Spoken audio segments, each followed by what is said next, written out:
and I will have to speak into the microphone. So I will have to use elocution. I think that's the word it is. Um, how long has it been since we recorded an episode? Way too fucking long. Speaking goodly, I'm trying to figure out how long it's been since I stopped working, and versus when the world came to an end. Well, the world came to the end in 4 months 2012. ago. Really? Feels way longer. 4 months ago was our last stream with Bo Blacks. Damn. Yeah. So it's been 4 months, and it's only been 2.5 months since the world came under lockdown and attack from some germs somewhere. So how have you been since then? So, okay, real quick. I like how everyone says, oh, this shit was happening in March. I work in the logistics industry. This shit's been happening since December. And we didn't do anything until fucking March, so. Well, it didn't really. We didn't have that many cases here until like the end of April. But here's the thing: is that Wuhan was like the big subject of logistics. Is people going?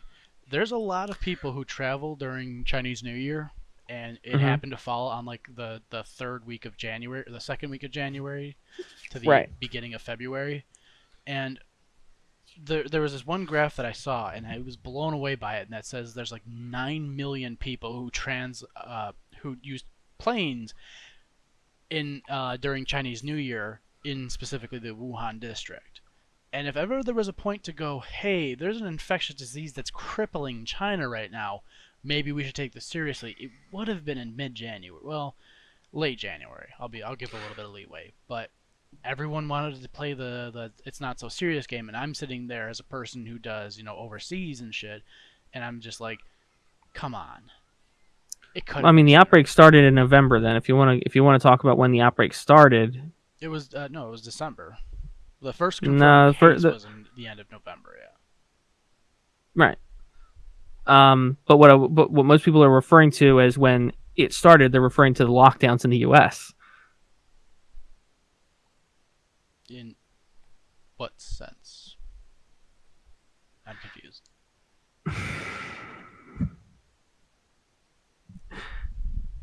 I said since all this started, and I was talking about the lockdowns and all that, and you said, yeah, but see, a lot of people think that it started way back in January. I was like, that's not what I'm talking about. I'm not talking about when people started getting sick. Oh, It's talking about the lockdown. Welcome to Speaking Goodly. I don't do that. What happened? I don't do that though. I don't speak goodly. Neither one of us does. Why do you think it takes so long to get a video out? I Because it's think it's all because, it's all speaking errors and stuff. and we make probably 3 recordings and then scrap them as well. I think that is a big factor as well. Because we Do we? realize we've scrapped a few, not many, but there were a few where some of them were me not having a time schedule and going, I don't have a life, so I can't edit. Oh yeah, there was a couple where it was like kind of time sensitive, and then the situation changed before we get it out. Yeah. But that's me, and I was an active human being. Now I'm a cripple. So yeah. What happened? Uh, I was fixing houses up, so I had to be productive. And then I realized, oh, I'm done. And my brain took over from that point and just said, you're not leaving this chair. I don't think I've left this chair in roughly 40 hours, by the way. Oh, gotcha. Like, I thought legitimately. you were saying. I thought you were saying you were like a legitimate paraplegia Reno, I'm but not, you're no, I'm not young crip. gotcha. I I disavow. Um. Yeah. It's been rough over here too. It has not been. It's been. I have struggled to get anything done since the lockdown. Like I was telling you beforehand, before we went live, it's just I can't get myself going. It's been like if I don't get myself going in the morning, which I'm having a hard time doing, it just sticks throughout the day. I'm stuck in this like bad place energy wise. Can't Yeah. can't get moving. So what you're saying is you're going to use depression as an excuse and then eventually blame all your subscribers for the reason that you're depressed. You're just gonna call me out like that? I'm exposing you here right now. Yeah, no, I not to mention I didn't have all my medication for a long time either. I couldn't get a hold of anybody to get my medication. I had some of it, but not all of it. Um, I feel a little better now that I have some of it. And one thing I did do is I started taking the one medication I have to take before I can't have anything in my system when I eat it. So I switched from taking it in the morning when I get up before breakfast to taking it at night when I go to bed. And that has helped a little bit because, like I said, or like I was telling you, my medication has the same side effects as the actual condition. So, um, I think it was making me more exhausted and more tired and energyless um, when I take it in the morning. But if I take it when I go to bed, I'm going to wake up with some of that initial burst out of my system Right. because it's been in my system for a couple hours. So I'm hoping that I'm reading that correctly and I'm not like imagining things. So, to ask two questions. The first one is that you are a parent, you have that disease that of most people on the planet. I will continue to call it disease. I'm sorry. um, do you find that, and well, this is part two of the question, that if you exercise and you basically move in the morning, that energy will carry out, but does it get drained from just having to do the keeping of a child alive task of the day? Not really. If I get the energy in the morning, usually it stays as long as I have something to keep me going. Problem is, my son doesn't. There's not really much I can find. Like, I'm also a little bit lazy, so like I could take him outside, right? But he's so hard to manage when we go outside because he doesn't want to listen at all. He's 2.5 now, so he's in that period where doesn't want to listen. Um, so when we go outside, he just wants to run around wherever and won't listen to me. And so it turns into a very frustrating situation where I'm just constantly telling him, no, stop, you need to listen to me. And at that point, when we stop doing that, we come back inside. Then he just wants to sit and play with his toys by himself because just he doesn't like he got so used to playing with his toys by himself that he doesn't play with us But like, much. but more specifically, you're saying that you can still keep that energy going just as long as you have something that's going on at the Right, very but that's what I least. was saying. That's what I was trying to say though is because he doesn't want to play with us with his toys or anything, we have to find things to keep us occupied while we're paying attention to him. I can't come sit at the computer because then he wants to come sit on my lap no matter what. Every single time I get on this computer, he wants to sit on my lap or he wants to play with the keyboard or something. So I can't do anything during the day while he's here for the most part while he's awake because he gets involved with it, right? That's But he weird. doesn't want me to play with him either. So I can't do chores because he wants to be in the middle of doing what I'm doing when I do chores. So the only thing I really can do is just sit down and watch him and get up when he needs me to do something. Otherwise, he gets in the middle of it and it makes it 50 times harder to do. Right. Like with the editing, I can't edit while he's on my lap because he will smack the keyboard at random when I'm not paying attention or something. Mm, Um, I can't like even before I can't focus is part of the problem, right? My focus is too divided when I'm doing that to be able to right. really put any work into what I'm working on. Um, Yeah, that's the so difficult part is it's getting that just emotion in place. yeah, So you like, just kind of going back, like I can tell. Okay, so you're just all about you got to wave, just ride that motherfucker to the grave. So, pretty much that's what it is. Yeah, no, because that's how a lot of people are. I know quite a few people who are like that, and I'm just like, I wish I had that. I'll put it that way. I wish I had that. yeah. My shit is I get a 2 hour window of the week that makes me go, fuck, I have this great idea. Except for it's either while I'm shitting on the toilet or it's 9 p.m. and I'm going to bed because I have to wake up early because my boss decided to give me a super early shift. So I don't have that. Yeah. I can't stand it. However, that's why I'm looking at this editor thing as maybe that'll be my blessing in disguise. Cause I, I I think I told you this, but I'll say it again. I had to hire somebody to edit my videos, and my goal is that I told the dude straight up, I'm paying you. The pay sucks, But the idea is that I can pay you once I'm paying down some personal debts and shit. Then I can pay you more, and then once that's taken care of, hopefully it'll be about 6 months in. At the 6 month in mark, I'm expecting to have partnership, and what I'm hoping is that 6 month period, I'm hoping that this dude gets inspired, and I ride his inspiration to inspire me to be more productive. It's the shittiest plan ever. I'm almost certain it's going to fail because that's not his prerogative. But I'm hoping that by me paying him, because he's also, I specifically said when I put the call out, I want somebody who's also doing their own YouTube channel. I'm hoping Right. that like he's getting paid so he can maybe loosen up some obligations, and then he can, I can eventually start paying him more. Probably get up to like $1,000 a month after a while. Um, Yeah.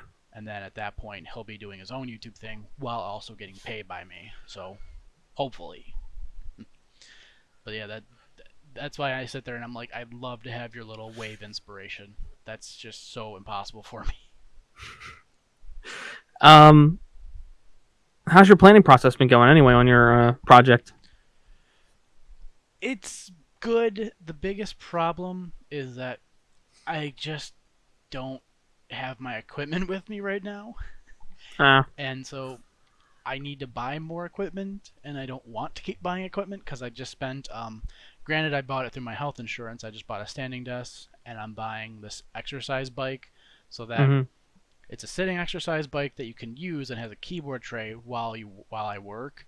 Because I need to use that as a way to be like, hey, I have 8 hours a day. I'm just typing away at a keyboard. I'm gonna put some fucking sweat on for at least 2 hours of that, at least. Yeah. So if I can do that, then maybe it'll help me out. So it's been deterring from my planning process, and then to try to get some extra income, I'm trying to get the best way to say it is a network going. So I was working with Gamer from Mars and trying to get some of those sponsorship contacts out, and then I realized I'm like, shit, every company is working 9 to 5 right now, especially when they're doing work from home. So Yeah. I bought a laptop, just like a little cheap refurbed one, but still. And I'm trying to create a whole network system in place that's like, hey, when you message this person, set a reminder to auto email them in 2 weeks if you don't hear a response. Oh, here's a profile on them so that like you don't have to like read the email string every time. Instead, here's like a little like OneNote, Microsoft OneNote thing that's like a, hey, you talked about this, you talked about that, and this, so this way like I can streamline everything and do it while I'm also working. Yeah. But all this shit takes time, and crippling depression, laziness, whatever you want to call it, is inhibiting my brain. Yeah. I've kind of missed out on a big opportunity I had with that shot. Bo Black shouted out my H3 video, and it ended up getting like 40K views. Um, and I've just been taking so long to get this project done, or get any motivation or energy or whatever. Well, that's what I That keep saying. It's like I've really missed that opportunity, huh? you just gotta find that one thing, that little quick pump and dump. Yeah, that's the thing. Is it for me? It really is a matter of like getting just some kind of a little bit of inspiration that kind of like triggers something for the rest of the video or something, and then I can like really grind um, based on that one thing, kind of triggering like an idea or something. And I was doing pretty well, but part of the problem with this video in particular is it's really freaking complicated because the guy's been banned like twice from YouTube. And banned from almost every other platform as well. So I'm trying to comb through history that doesn't exist anymore. Oh fuck. Yeah, and I'm trying to like make sure. Okay, so what do I know for a fact? What can I assume, based on actual like what can I assume safely because there's like evidence of it or whatever, right? I don't want to speculate too much, obviously. More on that later, I think. On that note, because you mentioned just kind of like people doing fucked up past, I do have to ask one quick question. What are your thoughts on Jake Paul in the riots? Just real quick opinion on that one. I'm not commenting on any of this stuff. Okay. I've said my piece on Twitter, and especially with that one, there's a lot of, I don't know. I don't know how to take that situation, to be honest with you. It's YouTube related. That's why I'm bringing it up. But yeah, Yeah, we're both riot drain I out. I'm done with that conversation. Not. I mean, let me be clear. I'm shocked and saddened by what has happened on all sides of all of this. Hey, It has hey, devolved into something that I'm not happy with. no talks, no talk. We Hey, don't. no, no, but I want to say that because I sounded dismissive just now, and I want to be clear. It's not that I'm dismissive, but I've had a lot of conversations with people, and I've basically been told that by both sides that I'm a moron. So I'm out. If I'm just a moron to people and they don't want to have a discussion, then I'm out. I'm not going to discuss. I'm not going to keep discussing with people that are just going to call me morons because I don't agree with them. Since I'm having just kind of an inverse reaction. I I don't have a response, so I'm just making horrible jokes out of everything. Literally, I have not thought of anything, and I'm just like, hey, that's a funny joke. I'll make a comment Yeah. towards that. And The, there was one tweet where with a dog involved, and I was just like, ah, oh, you could just make such an easy joke right there, but I'll hold it in. And yeah. I don't know how people would feel about making jokes. One thing I will say, one final thing I will say is that this whole situation has been so unfortunate, and I've disliked how the discourse around it is being handled by the general public so much that I really think that I'm really going to make a better effort from now on to not talk about serious stuff at all on my Twitter.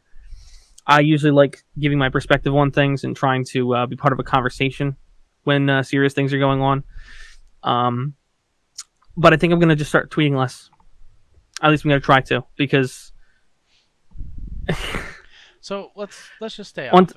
well, no, because not on top of that situation, it's something different. But on top of that situation, somebody recently tagged me and a couple other YouTubers in a story that was about a very unfortunate situation, but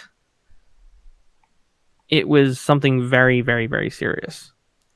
It has not gotten much attention because of the current situation that has blown up. And they implied that myself and the other individuals that were tagged are not decent people if we don't cover this story. I am an entertainer when it comes to commentary. I'm not some big exposed guy. I'm not a news guy. I am not in any way qualified to talk about that. And I didn't even know how to respond to this person. Jake, YouTube Yeah. and Twitter are internet friend simulators. Where the fuck have you been for the last 5 years?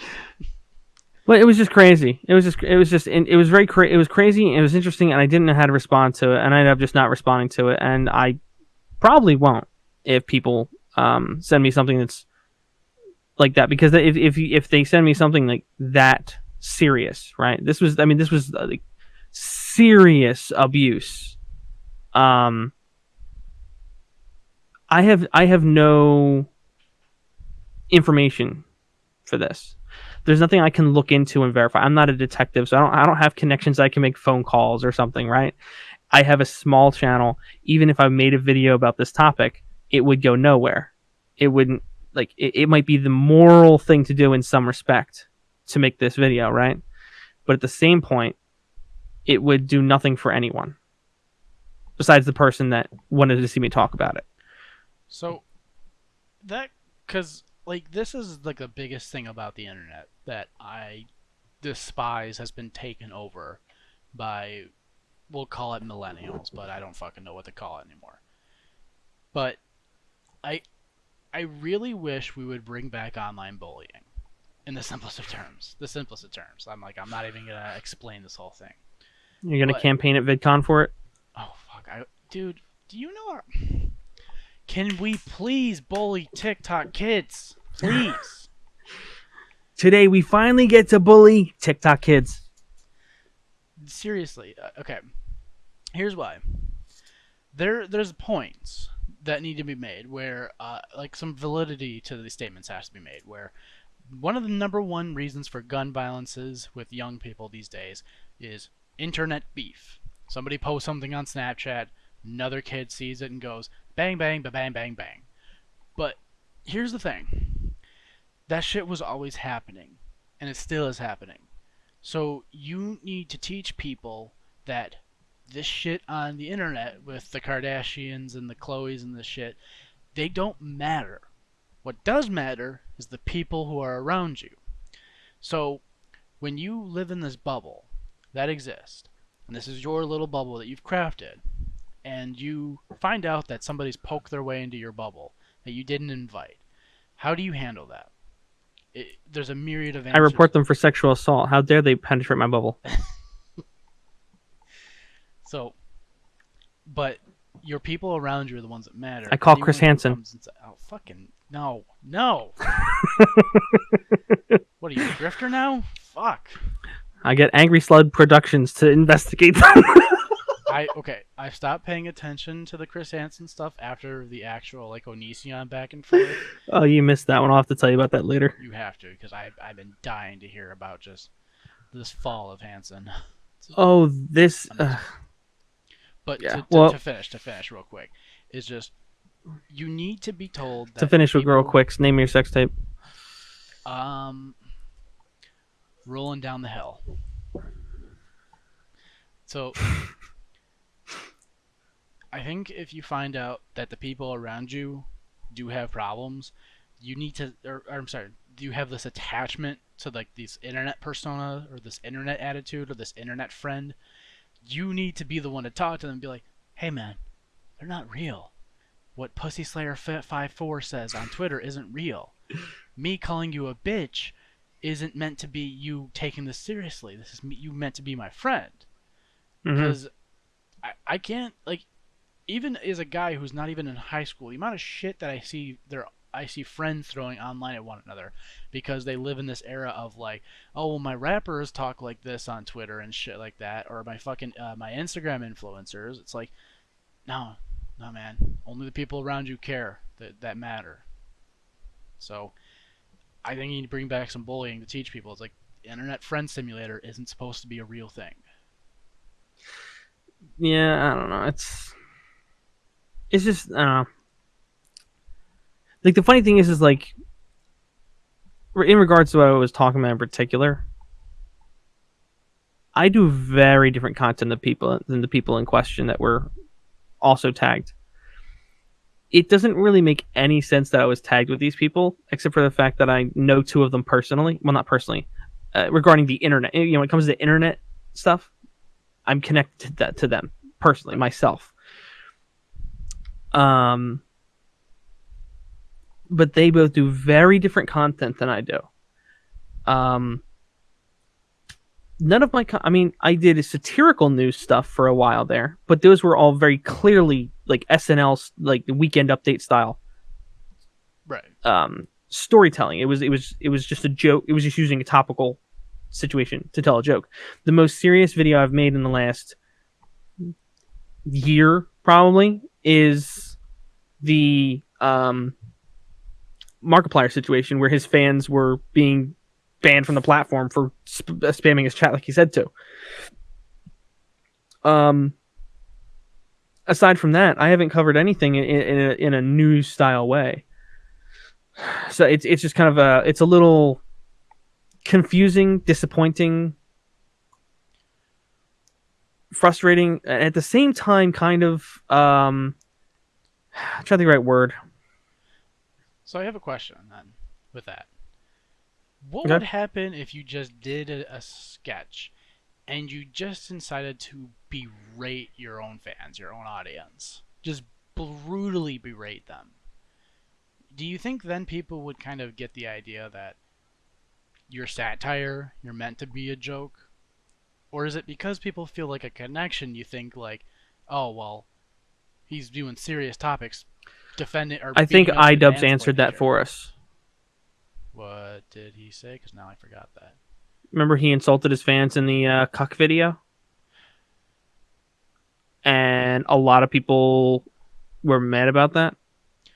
I will give a little bit of slack then at iDubbbz for a minute there because here's the thing: iDubbbz never portrayed himself as being your friend, but he did portray himself as the I don't give a fuck type of attitude. Mm-hmm. Most people don't portray an attitude that's meant to be interpreted that way. Like I'm pretty sure like Ian's not like that in real life. So therefore he's portraying a character of himself in the videos. Yeah, the exaggerated personality, exaggerated persona. It's what every YouTuber does for the most part.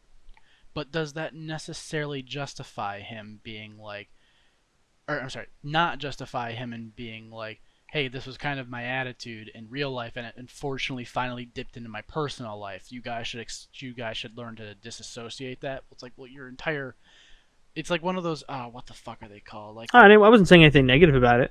I mean, you asked if you could do it, and if your audience would kind of understand when you did that to show them. And I mean, I think Filthy Frank did that for a long time with the reads the hate comments thing, right? I mean, although I don't know if he was necessarily doing it to teach his audience anything. I mean, I wouldn't. If I was going to say, here's the thing regarding how I do things, I wouldn't do something that was that kind of like you have to really get the joke to get it. If people already weren't getting the joke, I wouldn't make another joke to tell them that the first thing was a joke. Because then there's two layers of jokes. There's more chance they're going to still miss it. When I do the way I do things, I talk about things typically from the way I actually believe about them, the way I actually feel about them. I'm not fake about what I talk about, but my intent is never to deliver news or to all right, let me rephrase that because the Markiplier thing I did kind of do that. It's rarely to deliver news, right? Because I am not qualified to speak about serious situations where the facts aren't out there yet.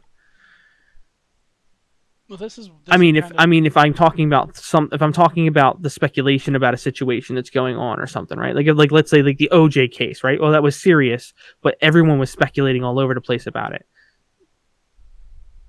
Years later, maybe making that video, sure. I would never make a video about what's going on right now because I don't know enough or have the experience or the connections to make something that would really be fitting. You know, I'm not qualified. So I get that, and because even you explaining it makes more sense that way. Um, and my kind of response to that is that kind of going back, I'm like, this is kind of why the internet bullying thing is like what am I mentioning here is if you can't make that hard distinction that says this is a joke, none of this is meant to be real. Kind of like your joke with like I'm sorry high school was really hard for you. Like it's a good association to just kind of tell people that like you're the problem, not us. Mm-hmm. We're just trying to entertain you fuckers. So you need to fix yourselves and not us. The problem with that Yeah, mentality is it's really fucking hard to educate 2 billion people on YouTube this lesson. And on top it of that, is. many of them just don't care because they're just watching shit passively. They're just like, yeah, just give me the crap in my throat, please. Right. But I mean, that's why you see. But my point is, usually that's why you make you make your content for an audience, right? If someone can't, like my content, for example, is every video of mine, including I think the Markiplier one, is still focusing on the humorous aspects of something. With the Markiplier one, I mentioned a bunch of other situations that had happened previously where I could make some jokes about them, and then I kind of led into the Markiplier situation. If I remember correctly, I might have had that in the reverse order. I might have done his situation first and then talked about the other ones. I can't remember which, but anyway, the point is, I made jokes about some of the situations to lighten the story because it wasn't like about breaking news. It was about being entertaining and somewhat making sure people knew that there was a system that they needed to be worried about. But there's a lot. That's the thing is when you're watching somebody's content, if you don't know why you're watching it, maybe you need to reevaluate why you're watching it. Well, If you're watching it just for entertainment, sure. If you're watching somebody for news, make sure you know why you're watching them for news. You know what I mean? I'll Like if you're throw a watching little bit somebody of a for wrench in comedy, there you though. enjoy their comedy. No, I got to throw a bit of a wrench in that though. Is that I kind of feel like there's a territory with commentary because if you're gonna make a 10-minute long video, let's just say talking about whatever situation, Jake Paul alluding or whatever, and your natural intent, you as a person trying to make entertainment and comedy and satire, inherently you're not making 10-minute of video here of just like let joke joke joke joke joke. Your intent here is to go, I'm telling a story through my commentary. Bam, here's a joke. Here's a punchline. Here's a hypocrisy. Here's a narration. Here's a story. So you have a 10-minute long video which is just filled with kind of like 7 minutes worth of commentary and then 3 minutes total worth of joke. So Right. kind of the territory of commentary, if you are a viewer, is that you're coming there to kind of see an opinion. And I feel like it's really difficult. Again, this is kind of the bastardization of the commentary community of just going, well, the whole point of the commentary community is to commentate on something. So if you're making a video and saying, my true intention is to be an entertainer and a joker, well, it's really hard to say that you can truly be that if you have to interject 7 minutes of putting an opinion into something. Okay, I'm confused what the problem with what I said is. Well, I'm Because saying I didn't say the entire point of the video is jokes, jokes, jokes.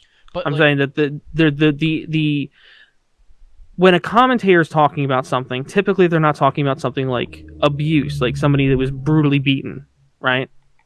right. You're talking about something that's you can in good faith that you can morally make light of, but you still want to retain the facts. There's a difference between breaking news about an abuse story, and making jokes about PewDiePie calling somebody the N word and how bad or good that was, however you feel about it. Well, It's nuanced. You can talk about. I mean, I'm a topical commentary guy. right. I talk about topical stuff. For me, that is the kind of stuff we're talking about here. Again, I'm talking about this in context of what it was sent. If somebody sent me like some random dude's video where he's like drunk and pissing off a bridge, I might consider making a video making fun of that because it might be Right. funny. But in context of what I'm talking about, like I stated when I mentioned it to begin with, something very serious. So, but like, let me explain maybe a little differently because this is kind of the point of the viewer's aspect. If I'm trying to just look up funny videos on YouTube, what am I looking up? I'm technically looking up like a Vine compilation, funny like, oh, you get punched in nuts. Like, you tend to just kind of feed an algorithm of just like feed me funny stuff. The Mm-hmm. natural type of community of flocking like that flocks to commentary type videos are people who are going, hey, I heard this thing on Twitter about dude pissing off of a bridge. I wonder if anybody on YouTube has a take about that. So as of most viewers, I would honestly say maybe half are already kind of searching for those topics, unless you're already an established creator, of course. This is different. But if I'm going, hey, Jake Paul was out looting with people, chances are I'm looking on YouTube to go, well, maybe there's more context, maybe there's more evidence, or maybe somebody has an opinion on this, maybe somebody has a take on this. And there's kind of this natural polarization in your audience before, even if you're making a silly video about Markiplier and the whole spam bot thing. It's like there's still kind of this natural inclination of somebody saw this on a website, like Twitter, social media, or a news article, so they're coming to see an opinion most of the time. Well, sorry, at least half of the time. And it's really hard to say that you can be truly funny with people who are not really necessarily seeking funny. They're kind of seeking an opinion.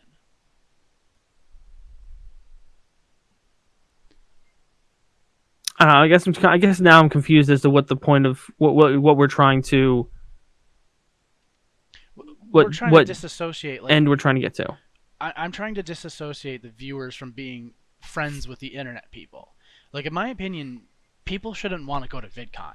Like unless you're like a diehard fan, like oh hey, I was in middle school and I was gonna kill myself, but your video saved me, and I'm a diehard. I want to like support you, and you've been such a great influence. Like those are the people that like yeah, you should go show your support through like conventions and buying their merchandise and trying to help them out and doing that. But like this whole like I got crazy stalkers and I got people on the internet sending me stories about real serious shit. I'm like, there's a problem there with those people. And part of the reason that attributes to that, like a small part of that, is that me saying that you're being in the commentary community kind of attributes that attribute naturally. So going back to the main point, it's just trying to get people to disassociate and say these aren't these are entertainers. They're not your friends. They're not people who need to be the actual news because there's already the news. There's already people who do news. There's the DeFrancos. There's the Tim Pools. They exist on the world, but you don't need to be that guy. Like the E-Boys drama doesn't need to be a thing that fucking Blacks commentates on. Well, actually, Yeah, sorry, Augie. Blacks would be a perfect one because he does Twitter drama. yeah, that's fair. Yeah, I guess what confused me is because we started with the what if I just made a video berating my fans thing. Well, that's what I'm saying. Like you're I trying just to said my fans. disassociate. Ugh. I'm No, your I know. fan. That's huh. I'm your fan. I'm not big enough to have fans. I've just got a lot of people I talk to. Um, I don't know. It's like I hate the word influencer for that reason. You're denigrating a people. It just doesn't make sense. I don't hate the word influencer much because typically it applies to something different than creator. Like I don't know what else you would call like because if you think about it, like influencers, right? What is an influencer versus let's say an Instagram model? Instagram models are typically like they're showing things off, and what they're doing is they're growing their popularity primarily off of their beauty, right? Showing things off rather than selling ad space. That might be a side thing later on, but they're not trying to. That's not their goal, I would say, right? Because they're the Instagram models are trying to get into modeling, from what I've seen. So if you want to But go by technical, influencers are sort of separate, but can be this in the same community as anyone. So like a creator who's let's say we'll stick with commentary since we're talking about commentary. So let's say a commentary creator is actively promoting a certain product. G Fuel. But they're promoting the product from the perspective of like they use it and they like it, right? So like Dollar Shave Club, there's a lot of people that legitimately use it and say they use it in the videos.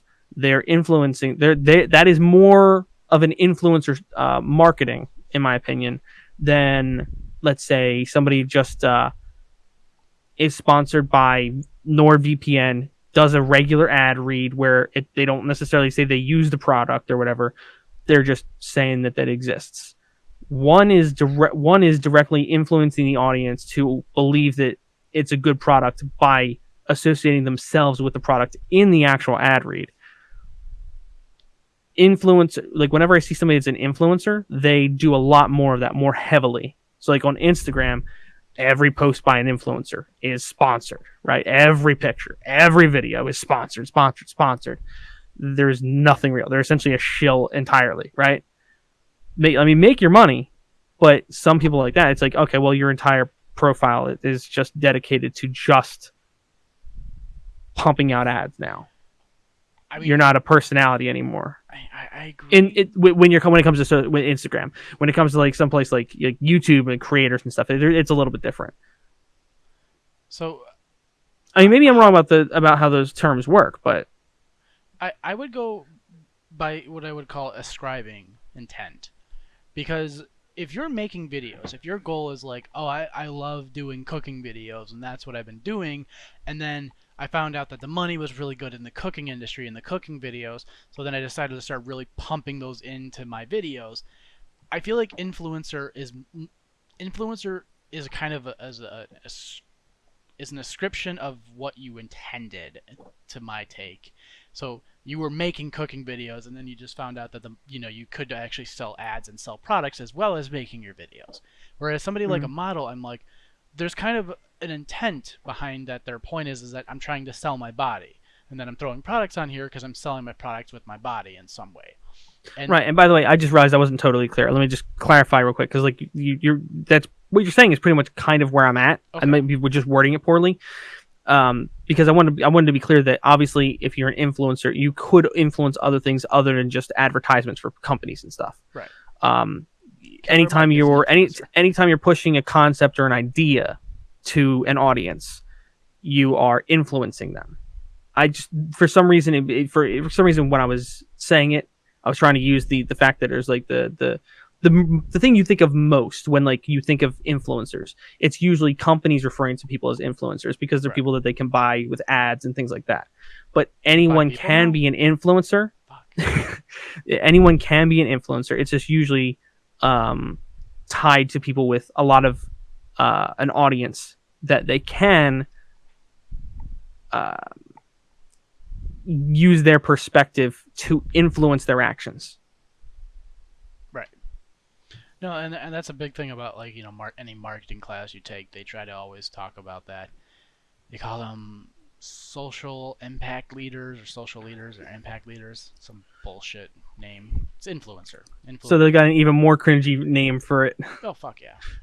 But like they would say something along the lines like Martin Luther King is a social influencer or something like that. Like, That's painful. That is a painful thought. well, it depends on how you go. Denoting him to that. It's not entirely incorrect. It's just denigrating the No, character by saying, I mean "Oh, it's he was not. But I making a mean billboard." it's not. But at the same time, it's like that's like calling Will Smith a YouTuber. He's a multi-million-dollar movie man uh, that makes big budget action movies who also does YouTube. Oh, by the way, he had a quote that I saw, and I'm just like, it was one of those ones where I had a gut reaction and be like, "No, that's not. Maybe." He said, Yeah, I "Racism saw it. isn't on the rise. It's just being filmed." And I'm like, that was such an interesting way to put it. So I got to give some prop on that one.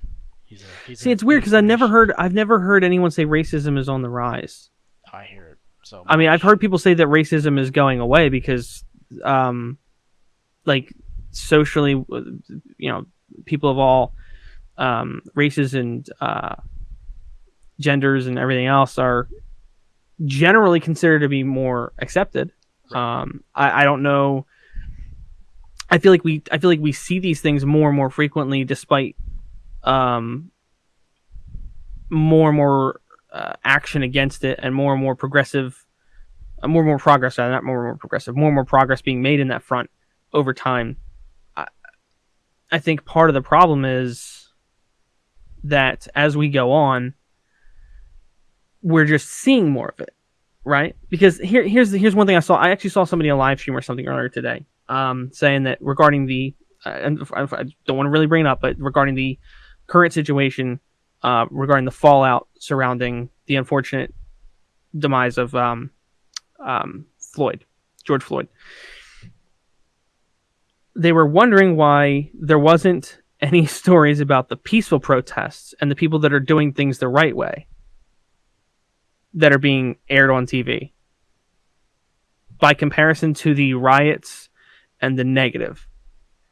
And I was a little disappointed that they didn't realize this, but that's one of the reasons that people have such a negative outlook on police, because That's the all you're fed. police, Yeah.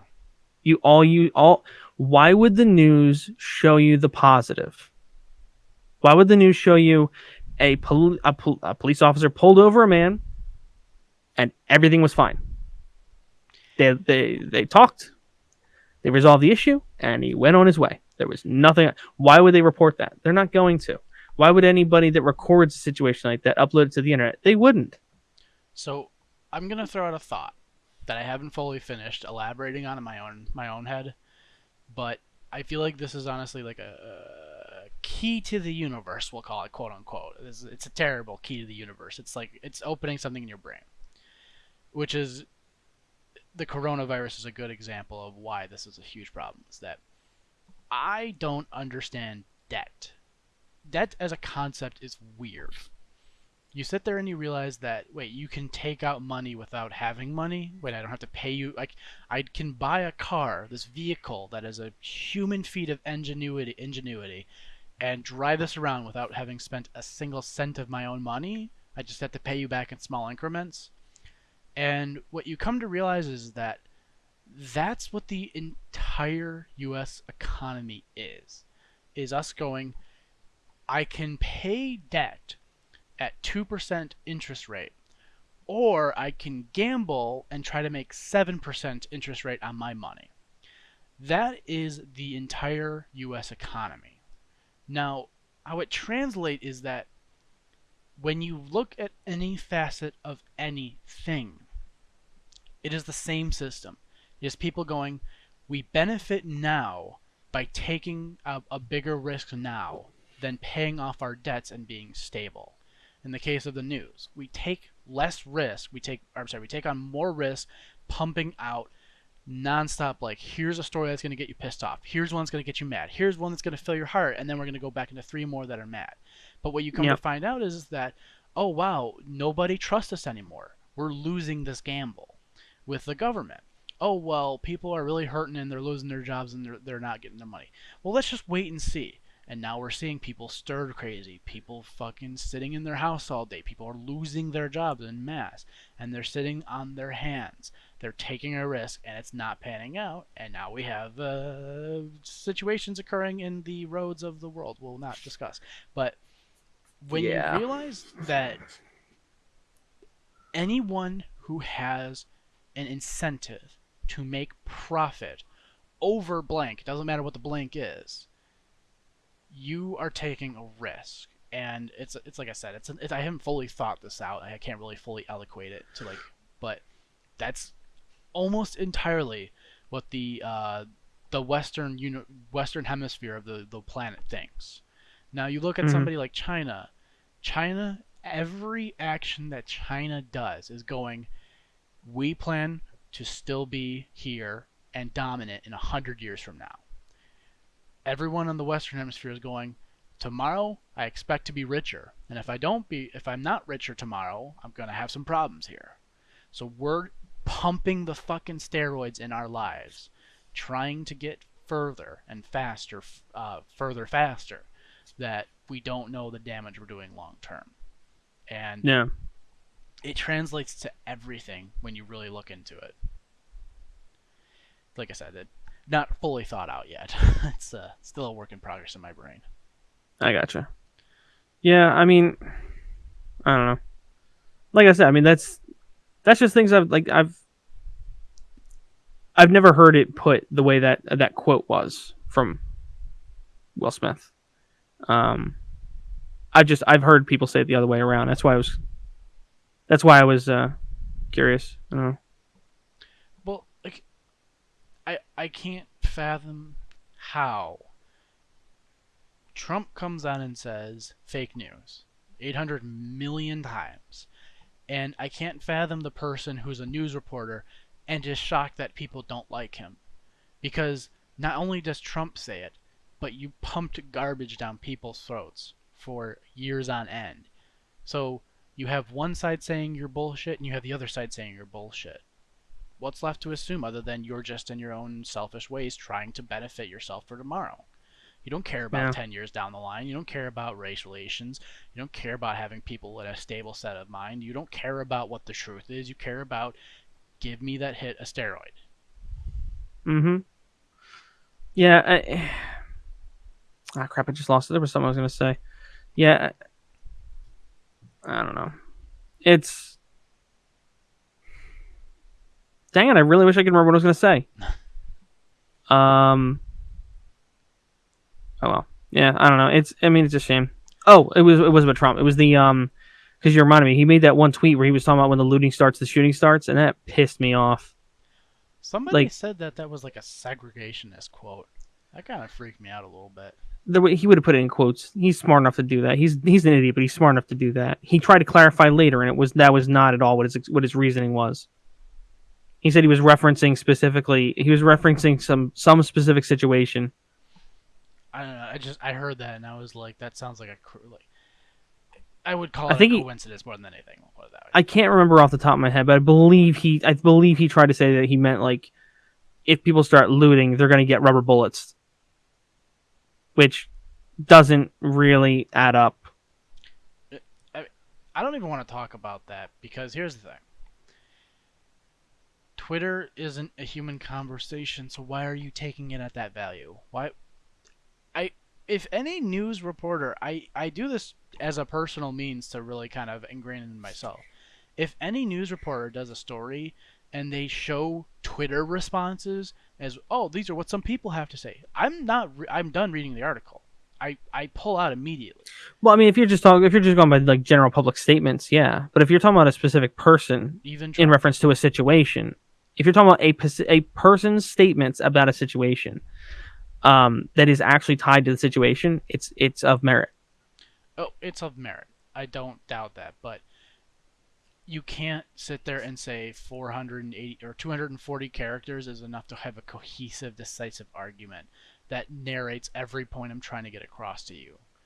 It's impossible. No, but if your statement didn't even his statement wasn't there was no it's hard to say there was more nuance. Anyway, I, it was just stupid. It was really, really stupid, and Oh it's yeah, pissing me off it was terrible. because that was of all times. Like I don't know why on earth he clearly either didn't think of that at all, or think about it at all before he tweeted it, or um, legitimately thought it sounded like it was a good threat to tweet to get people to calm down, as if they weren't going to get more riled up because he tweeted that. Oh god, you're making me want to talk about things. I'm just like, no, done I'm for the trying not day. to I'm trying not to go into it, but like whenever one of us says something that leads into it, I'm having a hard time not because I I mean like I said, I was having a lot of discussions with people on Twitter. You're breaking your own rule, Um, Jake. God damn it. I know, I know. Like that's the thing is I like talking about stuff. No matter how big, I'm the kind of guy that likes to talk about whatever the situation is, as unfortunate as it is or whatever. But I'm not about. I'm not about. I'm about having a conversation about it, right? I wouldn't necessarily pretend to be an expert on a situation or something. I'm about having conversations as people, individuals to each other. And unfortunately, it's a little hard to do that right now, which is why I left Twitter for a little while. I'm gonna be a dick. I'm gonna be a dick here and say something. Uh, I don't do that anymore. Specifically because here's why. This is this is gonna be like me blowing my fucking ego through this goddamn house. You look at somebody like Jordan Peterson. Why do people flock to him? Because he's got a just good head and he's got good reasoning skills. He's got deductive reasoning skills and a lot of historical context to back up what he says. I don't think there's enough people like that out in the world. So when you have civil discussions, yes, yes, yes, yes. Like I will never sit there and say you shouldn't have a discussion and just talk things out without having repercussions to what you say because you're trying to learn things. That's necessary.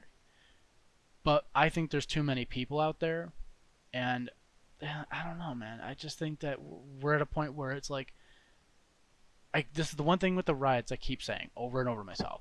How many people in there are under 40 years old? How many people in there have a job, a long-term job? How many people in there own property? How many people in there own a business? It's gotta be so fucking little.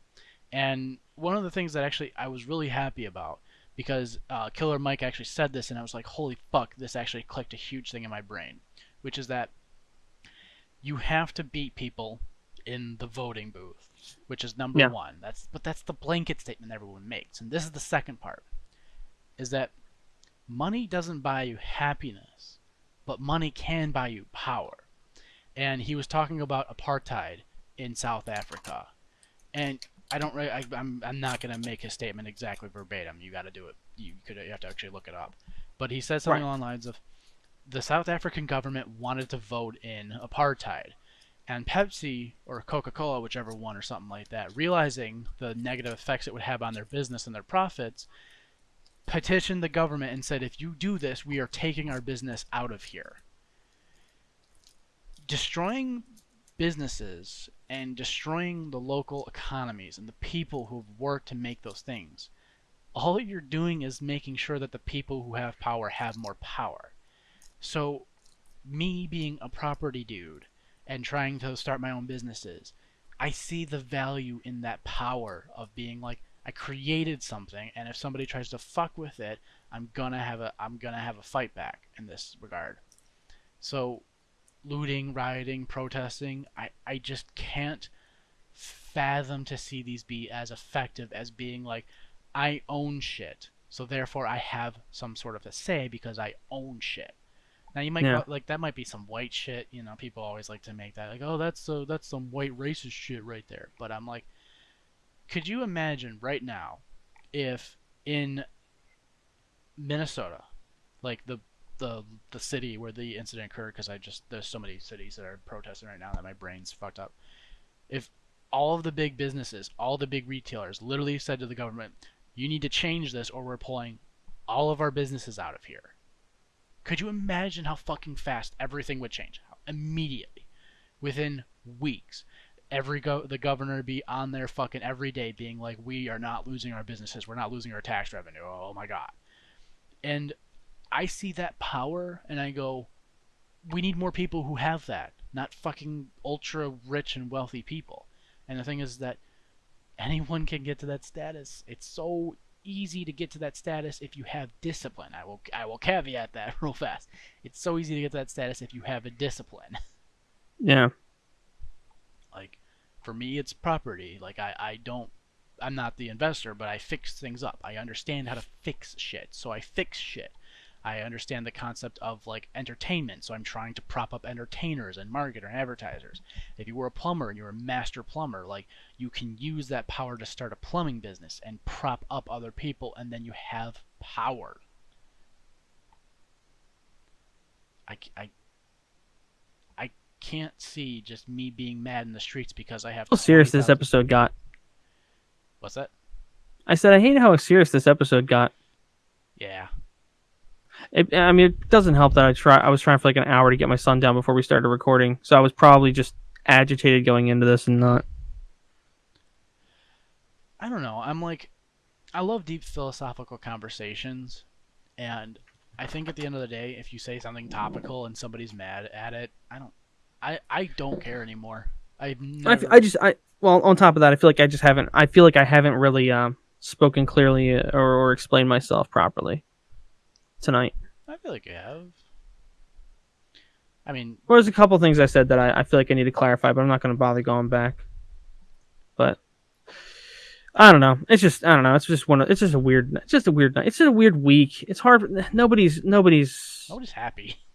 Nobody's happy. There's nothing good going on. We all feel like this is the final year we're ever going to live because the whole everything is ending. I mean, Fuck. we've got an election. We've got an election between you know George Bush's most evil version of himself, right? And then we've got Democratic George Bush, and we've got to pick between those two this year. And then we've got we got the Rona, we've got the riots, we've got murder Investments. hornets, we've got what? Your retirement's 401ks are crashing.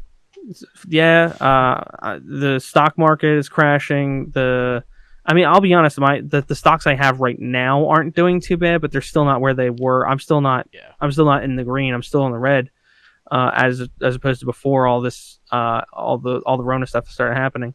There was a couple of unfortunate celebrity deaths this year, but that's normal. I'm trying to think of what else there was. So. Michael McCrudden still has a career. Fuck. Did you see that he made a George Floyd video? Yeah, I saw it. I didn't actually watch the video. I saw the Did you thumbnail. see that he made a Jerry Stiller video the day he died? He put it up. That's his thing, though. It's stupid, but yeah. The day he died is why he gets flack for it. And he like I saw he made a community post the other day like thanking people for like being so like for embracing his video about George Floyd. Um, and he's like, I've had my share of flack from the haters. Dude, it's justified. You make the same video as the one you made before they died. You reuse half the footage, and then you're complaining that people have a problem with it. Who would have thunk that reading Wikipedia about a celebrity's life was just such a difficult job, Mike? It's like, how does he not understand that he's like slightly less bad J Station? I just think he's trying to speed it up by selling the kids the nicotine packs. He's just trying to speed up the death, so he has like, how this 13-year-old YouTuber died. Like, I mean, here's to be fair, right? To be fair, he did handle the George Floyd one, I think, better than any of the other ones he's handled, right? But the problem is he wasn't some public figure, right? I mean, he's done things in the past that, he tried being a rapper and things like that, from what I'm seeing online. But he wasn't a public figure. If it's a public figure, I think you have more reason and right to make that video than making the video. I mean, but I don't know. I just don't think any way he could have done that video would have been really proper 3 days after. Wait until all this calms down. Wait until people are not heated. Wait until people are ready to accept something like your clickbaiting deaths. This goes back to what I was saying, is that we live in the world, the Western Hemisphere lives in the world of the idea of, we need to move fast now before the debt catches up to us. McCrudden's career is gonna be dead at some point. He's just Right, financially but not gonna be able to do it. So he's you realize he also made one of those videos, one of those before they were gone videos on Kim Jong Un, right? oh no, I didn't. He made a before they were gone on Kim Jong Un, and I'm sure after watching it that at least at some respect it was a joke and not serious. I don't know how he could have made that video and had legitimately been serious about it. But if you're going to make a before they were gone about Kim Jong Un as a joke or serious when it's not even confirmed he's dead yet, oh, and he's alive still. Well, as far as we know, he's still alive. Well, I mean, he's been photographed, whether it's him or not. They believe it's him. But if you're making a before they were gone video about Kim Jong Un, and then like 3 videos later, you're making a before they were gone video about someone like George Floyd during all of this, I don't think you have the credibility after making the Kim Jong Un video. It wasn't an April Fool's joke from what I saw, because he was end of April, if I remember correctly. Yeah. Because that was it was no, it might have even been May, because he was rumored to be dead at end of April, beginning of May. Yeah, it was somewhere in the start of May. I remember that much. Yeah, so I'm pretty sure it was like April 29th that video came out. I don't think after making that video and some of the other ones he's done that are kind of a goof, right? I have that's extra context as to what he's doing that I don't. It makes it hard for me to accept that. Like he didn't make a standalone video, right? It wasn't like he made a standalone separate thing. He still used the before they were gone for both of them. The before they were gone thing is kind of a meme, right? This is a very serious situation, and I don't feel that it was appropriate for him to use that. While I, at the same time, will admit he did better with this than any of the other before they were gones. But I still feel that it was not appropriate. I just don't see how, to not mince too many words because I don't know how to phrase it better, how you care. Like, I don't care about Tana Mojo. I know that's who it is. So at that point, my hope is that if I just ignore it, eventually it will go away. Unless they fuck up astronomically and actually, like, damage something. And I'm like, I feel like McCrudden's just one of those people where it's like, he doesn't care about any damage he could or couldn't cause. Just ignore him. He'll go away eventually. So where's I don't know, just let him do it in my opinion, because at some point I don't he'll be fucking gone. Like, even more so specifically, I don't see who he's influencing to have a real negative effect. But then again, I've only seen like 3 of his videos, so I don't have the biggest of background on him. I don't know. I mean, he's got a long history of utilizing people's deaths for clickbait. Um, and he's using the same branding as before. Left the videos up as before, but there's, I believe, if I remember correctly, it was shown in multiple cases where he was reusing the same audio. Like he reused clips from previous before they were gone's, to make the video faster. And I believe he even commented on that. I could be wrong because I might be. There was a whole parody thing. I'm remembering that wrong, but he does have that legacy of clickbaiting these people's deaths. And it's not that he's necessarily influencing me to feel negatively about a person or anything. The concern is just like with everything else, like monetizing someone's death, or the wrong person's existence, even has never been very acceptable unless you're in very limited number of fields, like documentary, uh, news. Those are practically it. Besides, I mean, I guess you could argue lawyers too and stuff because lawyers have to, they earn money from litigating on people's behalf before and post mortem. Yeah, see, Um, even that statement, I just don't agree with. Because I'm too much of that free speech kind of guy. I think the best medicine type of, it's one of those things where usually just the mm, best medicine's exposure, sunlight type of thing. And I get it. No, it's not like the best stance to take on this one, but it's just kind of yeah, like, I mean, it doesn't feel like. I mean, no one's stopping him from talking about it. The problem is the fact that he's capitalizing on it. There's a difference between talking about something, using free speech to speak about a situation, right, and monetizing, profiting, using it to spread your brand. Um, I mean, that's just the way it seems to me. Because here's the thing: if somebody else would have made that video, it wouldn't leave as nearly as bad a taste in my mouth. Because, like I said, it was the best one of those videos he has done, as far as I can tell. He has a history, depending on which videos you look at and which people you talk to, of getting a bunch of stuff wrong about people. But he also, like I said, depending on who you talk to, he gets stuff right. So he's got a very mixed. People have a very mixed opinion of him. It seems when it comes to even whether he's factual or not within the YouTube community. Um, so I guess what I'm saying is, in all reality, what comes down to, I guess, primarily for me, would be that he's not the right person to make that video right after it happened. well, like, If he would have put that video out next week, when things are calming down, hopefully, I wouldn't have had a problem with it. see, I But the just problem is he's putting it out at the height of the problem, making money off of it. And I might have missed it. Maybe he said it in there somewhere. I didn't see anything in the description about a donation link at the time that I saw it. I saw it fairly shortly after it came out.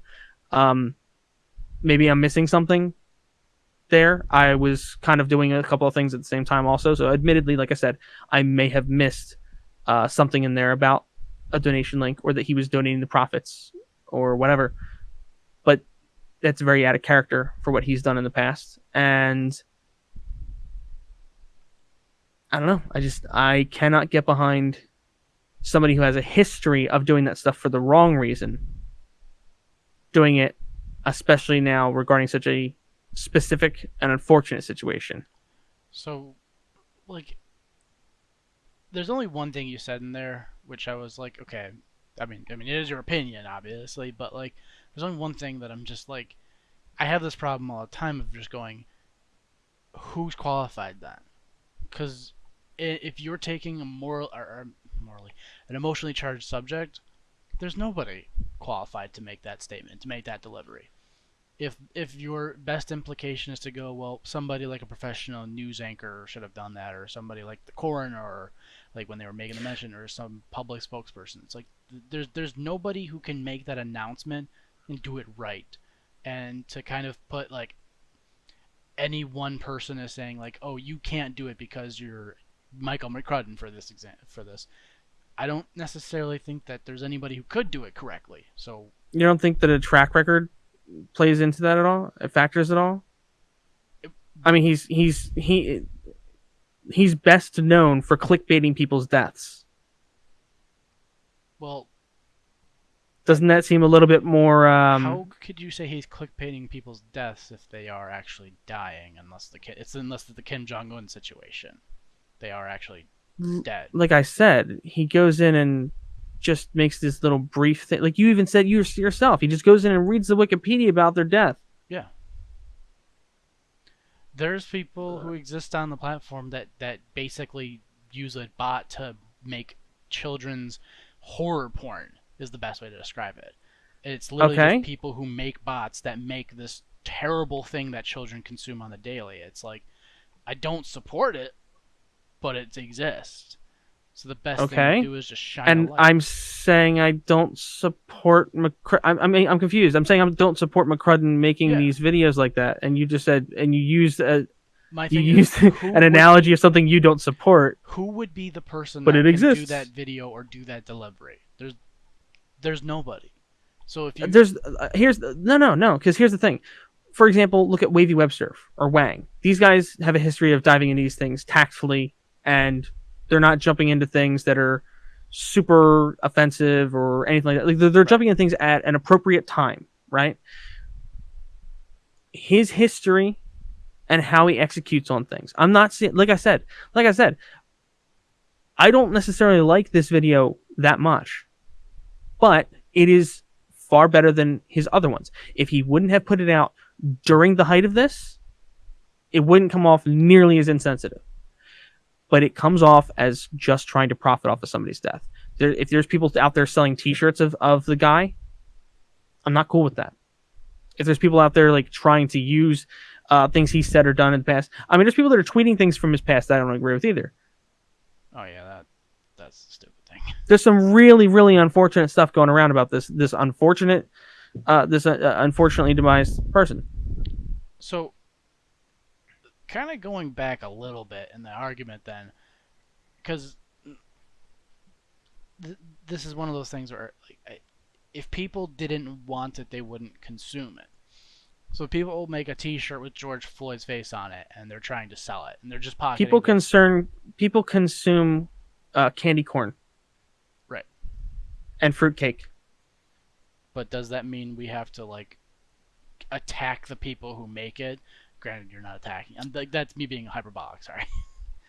I'm just saying if like Yeah, you go well, then if you think it's really just a detriment, then you shouldn't consume it, and you should tell other people not to consume it because A, B, C, D. Kind of the let's. All right. Well, how about this? How about we use Tommy C's a concept of clout capital then? I'm interested. He has accumulated a lot of bad faith with the community by uh, doing very surface level research, getting things wrong, um, taking advantage of a person's death to profit personally. Tell me, see? No, Okay. no. Tommy C's the one that has expressed his concept of clout capital. Well, that's why I was confused. I'm like, when did Tommy C do this? What the fuck? That's why I said I'm going to use Tommy C's concept of clout capital to describe Okay. McCrudden. Okay. How has he gained a positive rapport with anyone? When like that's where I think I'm just coming in and saying when did he ever need that or want that or intend to do that? Like if he puts out a tweet saying, "Guys, I've been getting a lot of hate. I do appreciate the few of you that have been supporting me." That's just a master manipulator just going, "Hey, this is going to help me get more views on my and clicks on my videos." because people are going to make an article saying, "Oh, this asshole's profiting off people's deaths," and then he tries to ask for mercy from his audience. You react to it, more people go to visit his channel, he gets more money from it, the cycle continues. That's how most people will act if they have just no morals that they're going to shove aside. They're going to go, "How do That's I the issue generate?" people have with them is the lack of moral. And the That's best thing the to do it's a would be to moral issue. ignore them. That's what I've been saying. How many views do you think McCrudden gets from people reacting and being like, "Oh my God, look at what a piece A of shit lot. this guy?" Then why would you acknowledge that? Because you already know This the is the existence. weakest argument anyone. I've had this people use this argument against so many things to me. You can't get rid of something without exposing it and acknowledge it exists. Surely you can, because if it doesn't exist in How do you people's get rid of minds, something you don't know exists? or sorry, yeah, I misheard you then. Um, Yeah, you see what I'm saying? Like you like the idea that like for example, commentators talk about things, right? And one thing I've seen people use multiple times. I got in an argument with a guy about this before, and he turned everything into a semantic debate. Um, if commentators are spreading the things that they're complaining about and they have problems with by talking about them, okay. But if you didn't know about it before they talked about it, then it was already a problem. You just didn't know about it. If they didn't talk about it, the news doesn't get out about it. Let's look at, for example, just a bad example, I guess, for right now. I'm Alex. How many people have been kicked off the platform because he brought things to light that no one knew about? Look at people like Nick Diorio talks about a situation, and then the public view of it changes. The reason you talk about stuff is not necessarily just for the attention, but also to express an opinion about something. What McCrudden does isn't express an opinion. He's not really bringing anything new to the table besides beating everyone else to the punch that might want to talk about the situation when they feel it's appropriate. Because he personally doesn't seem to care when it's appropriate. right. Because his idea is just to make the video when he feels like it. What I'm saying is, the people that have a problem with that are going to talk about it because they have a problem with it. And because other people have a problem with it. That's why he has a negative reputation within the YouTube community.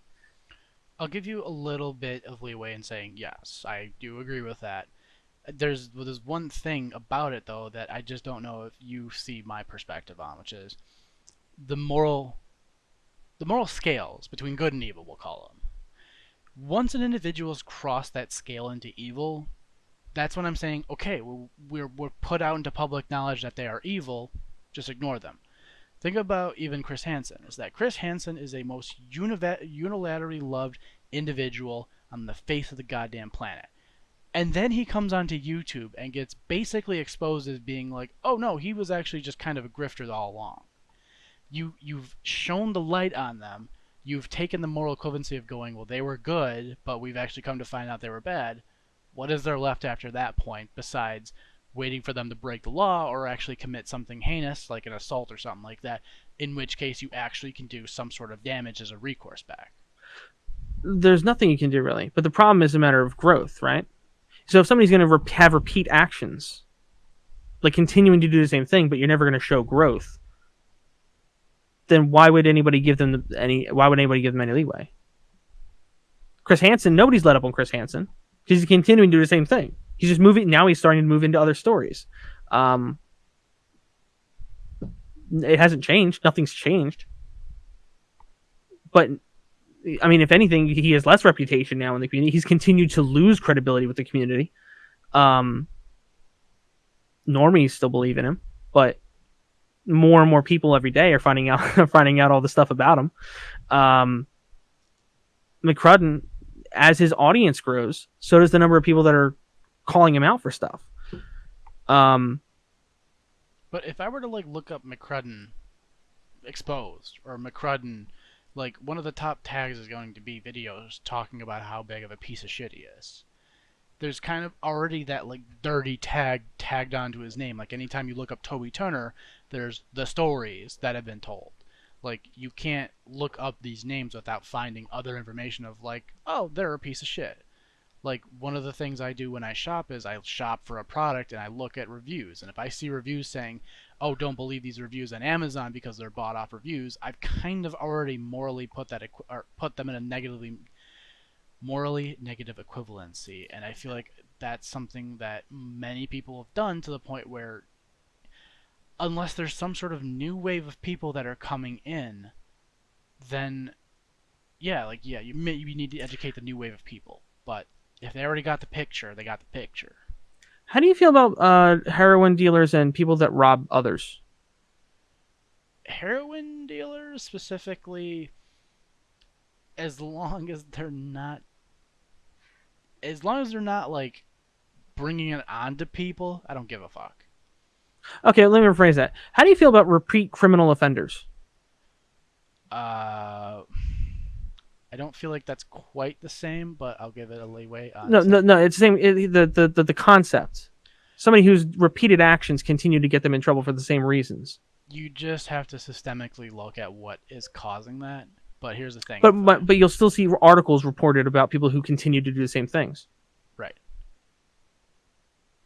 But So I mean, like, how do you feel about people that are reported on for being, a criminal is repeatedly doing criminal actions or a anything? criminal is not the same as a person who's just immoral, and that's the hard part. That's why I'm like, But I mean, what? But what? Wait. But the problem we're talking about here is you're acting like you're saying essentially that it's not that big a deal. Why would people keep talking about it? That's how it's coming off to me. Is why would people keep talking about it? What's the purpose of continuing to talk about it when everyone already knows what he's doing? But well, no, that's how not is quite it? what I'm saying about McCrudden specifically. What I'm saying about McCrudden is he's J Station. He realizes this is the echo chamber that he lives in of, well, I'm going to be the guy that's hated, so how do I propagate as long as I can for as much as I can? So he only exists in the sphere of going, I know where I sit. How do I manipulate everybody else to come into my world? And there's nothing you can do with people like that until they break the law. Somebody like Jake Paul, who goes out and starts smashing windows and rioting with people, you go, hey, that's actually like a crime. We can actually like hold him accountable now. Right, but when it comes to things like what we're talking about with McCrudden, we're talking about trustworthiness. You can't trust him to be honest. He's doing it specifically. He's going to do and say whatever he can to make the money or to make the content. It's not like when he's acts like it's all when he acts like it's all about the fans. It's not about the fans. His entire motivation behind making things like this is what we're talking about. Is we're talking about a very recent situation, and he does this. This is repeated. Right. There is not a good reason behind it besides I want to make money. Right. It's unethical. That's the problem. It's a matter of ethics. Right. We don't disagree on that. Right, but I'm confused. I'm confused why you're at what you're. All right, what is? Go ahead. Tell me what is it? What is it you're trying to get me to point out then? By getting mad and outraged and upset, you are playing into the person's hand. You exist. The reason the Kardashians exist is because people watch it and they sit there and go, "Oh, this is such a stupid thing. I don't care. Why would anybody care about this?" And then they watch it and then they're in. McCrudden does this to propagate the sphere of going, "You're in my world. I'm gonna keep pissing you off now." J Station does the same thing. Jake Paul was doing the same thing. Keemstar does the same thing. Like, they pull you in. They're going to force you into their bubble, and once you're in their bubble, you are manipulated at that point. The way you stop the cycle is you disregard it unless it's actually something illegal or felonious. Except for that, when it's something like him, you're so essentially what you're saying is you don't think that he would continue to grow his following if people stopped talking about him. You don't think he would continue to clickbait off people's names and they would continue to get views off of. Yes. You don't think he would continue to do that? The two things he's doing right now, which I will give you leeway in saying, yeah, McCrudden is a special exception here, is going, he's riding other people's celebrity as a means to gain following. Right. But I'm not saying that you're wrong in every situation. What I'm saying is, with people like McCrudden in particular, he is directly using other people to profit. So does the news. If it was just somebody, like even in regards to, well, not necessarily Logan Paul because that was a dead body. I mean, like I was trying to think of somebody that didn't have like a persona or something that they were riding off of, but there was that was a very different situation. It's very specific. Um, I can't think of anything in particular at the moment, but when you're talking about somebody that's directly profiting off of something so specific and something so personal and sensitive, right? You're talking about a whole nother level of, I think, ethical. I'm trying to think of the right word. You're walking on glass. Right. You're walking on a glass pane, and you're waiting for it to shatter. He's been standing on glass panes for a long time. Um, I guess that's where the fundamental disagreement is that you think this is what it is, and I'm trying to tell you, I'm like, no, no, he walked on glass. The glass shattered when people found out that this was his grift. This is a grifter, and that's what he did. And now he's walking on solid ground, waiting for you to. Or I'm sorry, he's walking in the mud. He's waiting for you to come into the mud with him. So the best things you can do is just continue to just maybe go, hey, when he's getting in new waves of followers, just bump up of those videos that you mentioned in the past of like, hey, this guy is actually kind of a shitty immoral person. Not necessarily anything illegal, but he's a shitty immoral person. And that's the best. Like, it's like an eBay review. You sit there and you go, there's more videos saying that this person's a bad person, so I maybe shouldn't support them. If somebody just comes into the video, let's say he does the one about George Floyd, and he's just reading a Wikipedia article or something else written from the news, I don't find that as any different than any journalist on the damn internet, because journalists sit there and they read other people's shit and they write it down differently. If you ever look into like, fuck, what is it called? Like, no, that's true. but like, I mean, because there's even the what is it, the United Press or whatever, where basically all I shouldn't say all, but a lot of um they do like base level reporting, and then a lot of places take their information and just kind of either copy and paste it or slightly alter it. right. It's the And whole purpose of it to get a united my point is story. that that right there, let me hard stop it there and say that right there, there is unfortunately nothing wrong. However, when the lies, if he misreports stories or he tells lies or he does, if there's like half truths or if he's like mixing up people, that is egregious, and I'd have a bigger problem because then he's libeling and slandering people. Well, he's slandering people, possibly libeling them, and that's when you go, well, hey, you need to fix this, and that's when he could be sued in a court of law. And then he makes some bullshit like, oh, I did an update video, we got this part of the story wrong, and then nobody sees the retraction, but the main thing's out. That's when I'd have a problem, is because I sit there every day and go, why does Tariq Nasheed have money? He should be fucking sued for every cent he has because he slanders people day in and day out. I Mm-hmm. don't think McCrudden does that. Here's the difference, though. McCrudden doesn't bill himself as a reporter. Journalists also have to work off of their credibility of their work and their history as well. Sure they do. He's well, no, I mean a lot of them do. I It mean, look at how many people tear apart journalists online. I'm not saying that they're not going to be successful anymore because people tore them apart, but I mean like all right here let's look at this. All right, should people stop calling out Trump after they know he's a bad guy? No, because here's the thing. That's a public official that's making huge impactful decisions. McCrudden's an entertainer. He's a public figure that's making really disgusting decisions to most people. I don't think he has a real strong impact He on has. how. I didn't say he has a strong impact. I'm saying he makes really. I mean, I didn't say. Oh my word. I can't use analogies. I can't use analogies because no matter what analogy I pick, it's not accurate. Because he's not a journalist. They both work on credibility. Oh, sure they do. The problem is the credibility. He's built a bad rapport with the community. So it's crazy to me the idea that like, well, once you know he's a bad guy, maybe just ignore him because he's not going to continue to grow and profit, even though we both know he will. That second part, I can't fundamentally agree with it. I just You can't. agreed to it 20 minutes ago.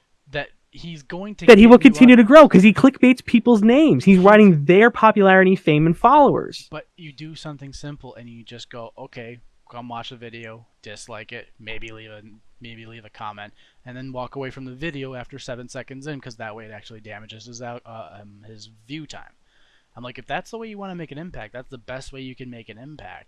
But if I'm gonna go look up Jerry Stiller death and I see, oh, Michael McCrudden is the guy who's on there, I look up this Michael McCrudden guy and I see 500 videos saying he's a bad dude, I'm out. Yeah, you contributed one view to him, but after that many, you're like, I'm out.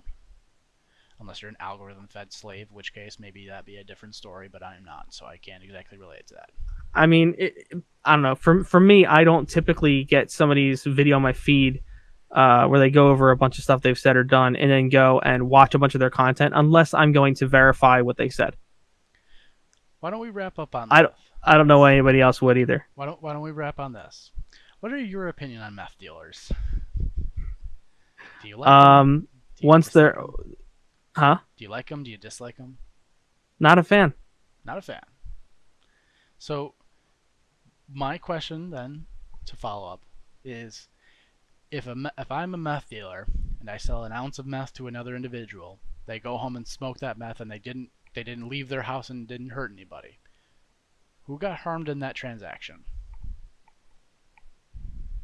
The person that smoked the meth, their addiction was enabled, and their body continued to take harm. I mean, granted, you could say something about alcohol, yeah. Um, but there's a lot of other issues, like for example, with meth, you're talking about needles, So or no, is it heroin? Meth you smoke, I think. Never mind. So I don't know. I mean, there's a lot of issues because you're also worrying about when somebody gets high on meth, um, they're likely to do a number of other things as well, right, but from in this stealing and acting violent. in So this you could be example giving though, meth. You could just be this giving meth to example. the guy. Well, you could be giving meth to the guy. He goes home, smokes meth, and then beats his wife This is in what I'm a saying. methed In out this rage. example, guy went home and did the meth and nothing happened. Just this example. I'm not like if we're talking about the grand scheme of meth use, yes, we can. That is obviously much more true. But I'm saying the guy does it in the house, has his little trip, he's done. Who was Okay. harmed in that one scenario? No one. But that doesn't change if he's got a history of when he smokes meth doing bad things. Well, no, you made a couple good points in there. I don't want to invalidate it, being like, oh, you're enabling his addiction, and these things could happen, and blah blah blah. Like I'm not saying like you shouldn't have that opinion. What I'm saying is that that's where our opinion differs. Is that you're saying these are all possible bad things that could lead up to it. My opinion is that, well, we should make that environment for those addicted people more conducive, and we should try to take away the bad environment of people beating other people on meth-induced rage and hurting other people. This is just a kind of, I would say, our morality difference, and that's what I want. That's what I was hoping to leave off on, is by being like, I think in one aspect you see that as as just all wow, all out bad. I see it as bad, but not I as think you're bad. assuming more of what I'm saying than I am. I'm not saying that I think he's a horrible person or anything. Um, I'm, Well, I mean, the action is I, bad. yeah, I mean, I'm just, yeah. I mean, I don't know. I'm just saying I support people talking about it, and you seem like you were against it. Um, Not quite, but I don't want to go into it anymore because unfortunately I do have to be an adult. Oh god, I wish I simultaneously wish we could do this earlier and live and just watch people yelling at us in the comment section or the live chat, because I'm not gonna lie, and I mean I am including this in episode. It's like I do have takes that are just sometimes they just sound like, oh, I'm just trying to be differential, I'm trying to be controversial, but Hmm. at the end of the Or what do you call it? combative. Devil's advocate. Well, yeah, but like I feel like devil's advocate is that you firmly believe one side, you're just arguing for the other. Me, in most of my cases, I'm just trying to be. I have a very fundamental belief that people are autonomous and we should nurture that. And Morality doesn't necessarily factor in as much in my decision making. That's all. That's all. Um, on that note, it's been fun talking. Yeah, that was a good conversation. I do hope Good that back and forth. we didn't get at each other's throat at any point because I'm sitting here with a because you can't see me. You know, people watching if they are watching the end, we can't. You can't see me. I can see you though, but I got a It's half creepy. smirk on my face. Yeah, I'll have the second camera running next time because it is I heard like a creepy. weird slapping sound before we started recording. It was really creepy. Hey, what I and my girlfriend do in our own private time? None of your business, man. I'll share that with the audience, but not with you.